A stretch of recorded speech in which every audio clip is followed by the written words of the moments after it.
Today we celebrate the life and martyrdom of Blessed Franz Jaegerstatter. He was called to fight for his country as a Nazi soldier. He eventually refused, and this husband and father of 3 daughters was executed because of it.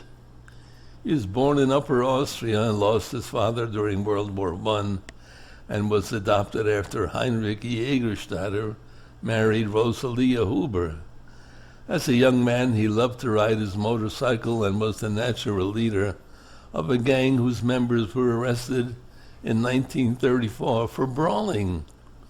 For 3 years, he worked in the mines in another city and then returned to St. Radegund, where he became a farmer, married Franziska, and lived his faith with quiet but intense conviction.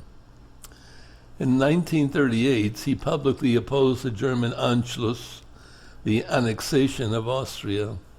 The next year, he was drafted into the Austrian army, trained for 7 months, and then received a deferment. In 1940, Franz was called up again, but allowed to return home at the request of the town's mayor. He was in active service between October 1940 and April 1941, but was again deferred. His pastor, other priests, and the Bishop of Linz urged him not to refuse to serve if drafted. In February 1943, Franz was called up again and reported to army officials in Austria. When he refused to take the oath of loyalty to Hitler, he was imprisoned in Linz.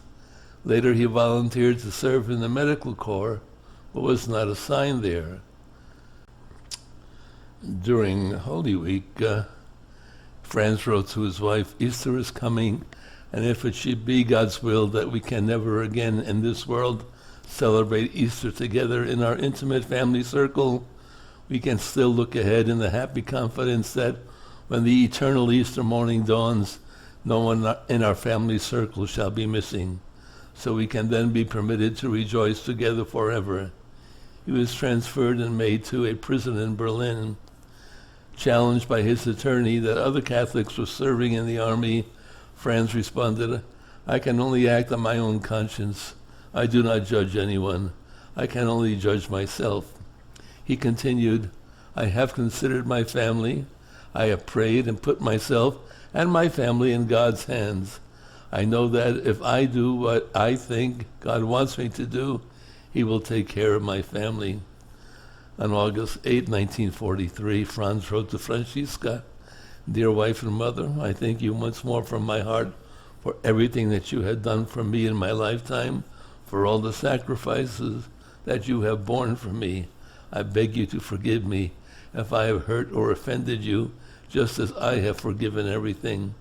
My heartfelt greetings for my dear children. I will surely beg the dear God, if I am permitted to enter heaven soon, that He will set aside a little place in heaven for all of you." Franz was beheaded and cremated the following day. In 1946, his ashes were reburied in St. Radegund near a memorial inscribed with his name and the names of almost 60 village men who died during their military service. He was beatified in Linz on October 26, 2007. His spiritual testament is now in Rome's St. Bartholomew Church as part of a shrine to 20th century martyrs for their faith. So there you have it. Blessed Franz Jaegerstatter, a witness, because witness is how we translate the Greek martyr.